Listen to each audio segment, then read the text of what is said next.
After studying the star map for some time, myself and my crew of the Imperial Reclamation Service archived all of our findings in the believed to be Rakatan ruin. Upon collecting the remaining data from the Jedi Enclave, I had discovered that the Jedi Order had sent out Barlex, the Padawan, and a small crew to locate the other star maps, as I do now, and Darth Revan before them.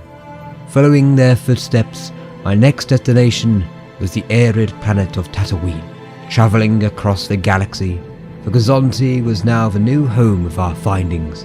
After a final examination of the artifacts, broken computers and droids inside the quarantine room, they were housed in our specialised storage unit. I should mention that the Gozonti we flew is unique to other Imperial cruisers.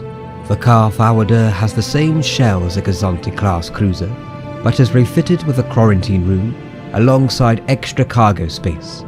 It is armed with a standard dorsal twin laser turret and a ventral heavy laser cannon turret. However, the Car-Forwarder is also armed with an atomic heat cleansing device for xenoarchaeology protocol in a worst case scenario. Upon our approach to Tatooine, our sensors were picking up a transmission from a Zerka freighter. What had, by the sound of it, had recently crashed in the Dune Sea, mentioning the Rakata. If the Zerka Corporation also has an interest in the pre-existing race, then that would be worrisome indeed. Who knows how much damage they've done, and how much they know. Zerka has never been one for restoration or preservation. Yet, it is worth investigating these corporate fools and reclaim any knowledge of the Rakata from the crash site. As the Gozonti swam above the Dune Sea, past Anchorhead and Toshi Station, we finally arrived at the destination of the crash site. Thankfully, the site was on the Great Salt Flat, what made it easier to land the Car-Forwarder, rather than on the ginormous waves of sand to the west. It also made the challenge of recovering the Zerka freighter almost non-existent, with it not being buried under the sand. The stepping out of the Gozonti, covering my face from the salt and sand blasting in the wind, while baking under the binary stars, was a stark contrast to the blissful breeze from Tatooine and the delightful birdsong. Here, life was harsh and barren. The only reminder of life was the absence of flesh on dried carcasses. Investigating the Zerk crash site of what we now know to be an older model of the Gozonti, we concluded that the firefight had broken out between two factions on board, with no survivors. On a closer inspection, we discovered that most of the crew were modified with bionics never seen before. The ship had no record logs. Whatever Zerka was doing, they wanted it to be kept secret. Before long, we had found the cargo we were looking for. It was contained inside a status crate. It won't be easy to unseal, but we could peek inside for the meantime. I asked one of the reclamation crew to run it through an analysis grid. Whatever it was, its imaging readings were unstable. We took the crate and a number of Zerka bodies back to our ship for further investigation in the quarantine room. While the status crate was carefully being sliced and the bodies examined, I relayed my findings to the ruling council and suggested for a team to investigate the Zerka Corporation. After I filed my report, I was making my way to the quarantine room. However, the hallway turned dark and a large electrical surge emitted from the quarantine room. As protocol, that room sealed itself shut. A few seconds later, the ship's power was restored. I and a few crew members turned to the computer to view the quarantine room's camera. All but one quarantine crew member's faces were scorched and their skin metallic, like the cadavers from the crash site. As they approached the other crew member in the room, one grabbed him by the neck. Their metallic skin crawled and sparked as it transformed the choked crew member like the others. All three quarantine crew members turned their heads to the camera and spoke the same language as the overseer droid that we were unable to decipher. We deduced that the artifact in the status crate somehow transformed these unfortunate souls like those at the crash site. But why would this unknown species we believe to be the Rakata want to infect people with this artifact? For control? To be used as slaves? A basic rule of xenoarchaeology states you don't unleash a foreign technology into a population center, especially one with a man-machine interface. Worst case scenario, the technology that changed these poor crew members could replicate. Every person in Anchorhead could be transformed, or worse, this could spread off-world. Reclamation Service protocol for contaminated sites, a mandate atomic heat cleansing of everything within a 100-meter radius. Luckily for us, we sealed the quarantine room before contamination broke out. Unfortunately, the men and women on the other side of that door had to be disposed. The danger was over in a second as I activated the sequence to flash into the quarantine room. They wouldn't have felt a thing. At least, that is what I tell myself. What we just experienced, the artifact powering on and taking over the crew, was what the Zerka crew also went through. We recorded that the power surge did not originate from the artifact, what was removed from a status crate, but somewhere under the planet's surface. With this information, and following the Zerka's freighter's trajectory, we can continue our pursuit. After an amount of time of correlating the readouts of the power signal and the trajectory of the Zerka ship, we discovered the location of its origin. It appears that Zerka built a base at the source in Sector 22G in the Dune Sea, southeast of Anchorhead. We flew the Calf Howarder across the plateau from Anchorhead to the eastern Dune Sea, landing close to the coordinates of the Zerka base, buried under the waves of sand. After a while of displacing the sand, we managed to get to the sealed, reinforced door.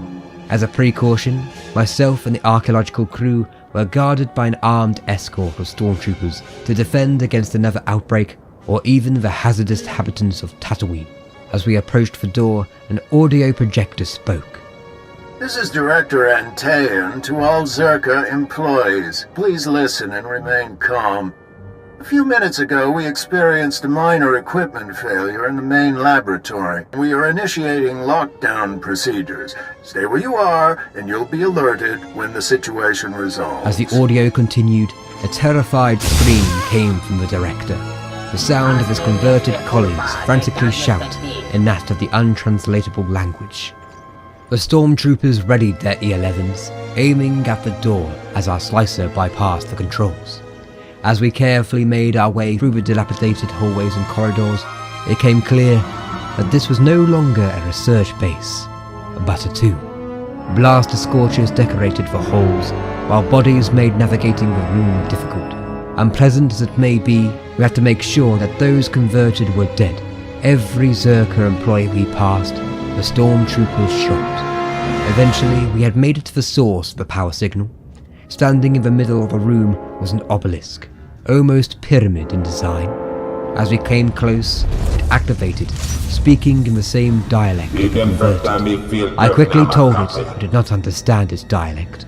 However, before I finished my sentence, the Zerka datapad, placed on the table side, translated the object's speech in written Arabic. I am but a wraith of my former self, my mind imprisoned in a box. Is this object another type of wraith box? I asked why they were imprisoned. I sought to dance among star temples and understand dark time. In truth, I remember little. When your Zerka Corporation found my prison, I touched this world again and created my skin vessels. I find your galaxy wanting. I choose to remake it and give birth to a new infinite empire. And how do you plan to do that? I responded. My people's technology is superior to your own, and my mind will guide everything. Like the Star Forge, for instance. The Star Forge is the apex of the infinite empire. It is a machine of invincible might, a tool of unstoppable conquest. Yes, I've heard that before. But what is it? What does it do? Oh, wouldn't you like to know? In truth, I never saw it before my imprisonment, but I do know its monument lies somewhere in the cave. Did you know that in an age long past, that this place was guarded by the descendants of our slaves and once housed one of the largest crate dragons in Tatooine? Your slaves? The Tusken Raiders? I pondered. All other flesh is nameless and beneath those of the Rakata. They disobeyed our rule, so the Infinite Empire bombarded the planet, glassing many slave colonies. The sand you stand on is the ghost of Tatooine's past. But now, I have the power to make all those beneath bend the knee. Your flesh has only one use, to be controlled. Come to me. Come close, until we are one. An overwhelming desire urged me to touch the obelisk. It was clear that everyone else was also under its spell. As I tried to resist, my hand clenched and gripped my blaster. I raised my arm and shot the obelisk. The bolt created a small power surge, and the desire disappeared for a moment as the obelisk screamed. Quickly, the crew and I placed a status field around the box and applied the dampener. The Rakatan was imprisoned once again.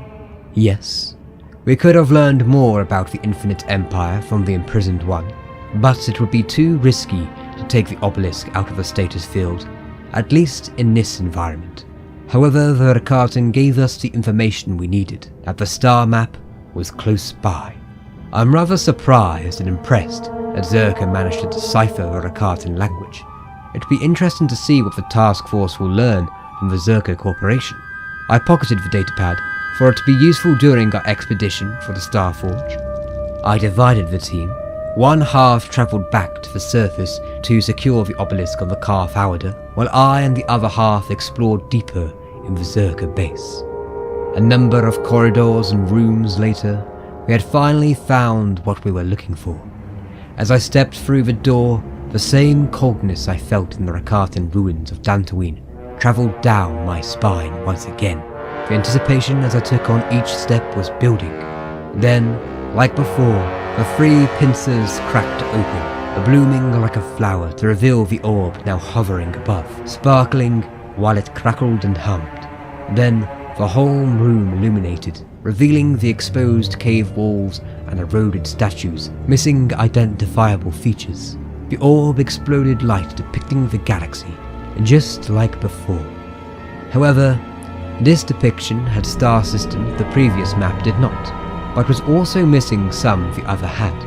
I played the recording of a star map from Tatooine to merge with this one. A chart was forming a route leading to the unknown regions, but it was still inconclusive.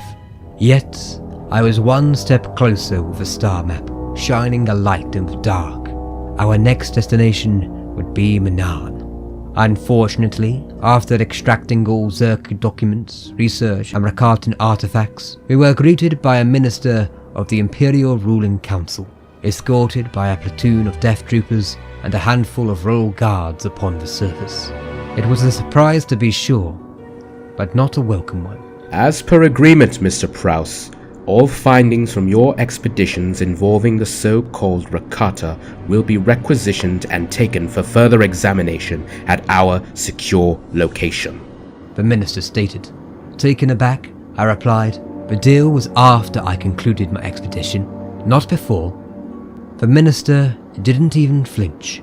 Instead, he widened his eyes fixed upon mine, turning his head eerily. Do not overstate your title, historian. Your expedition is funded by the Imperial Ruling Council under the will of the Emperor. He took a few steps towards me and spoke more softly, so his words did not carry in the wind to unwanting ears. The Emperor wills it necessary for your findings to be placed in an observatory. This is a high honor. Galactic events are in motion, and the Emperor has foreseen the end of the rebellion and the Empire's expansion in the unknown regions. You may keep copies of your recordings of the star maps and anything else we deem useful for your expedition. I graciously bowed, as the Emperor wills. As we both instructed my Imperial Reclamation Service crew to transport our findings, including the obelisk, to the Minister's Raider class corvette, I made sure that the Zerka datapad remained a secret, hidden away inside my inner pocket. After all was loaded and the corvette was primed for takeoff, I gave the minister one last comment. Some of the artifacts are dangerous and must be kept in status fields. Make sure your men know what they're handling. The minister gave a crooked smile and waved the back of his hand. Oh, there is no need to worry yourself, Historian. We'll make sure all is secure. We'll have our top men working on it. Who? Top men.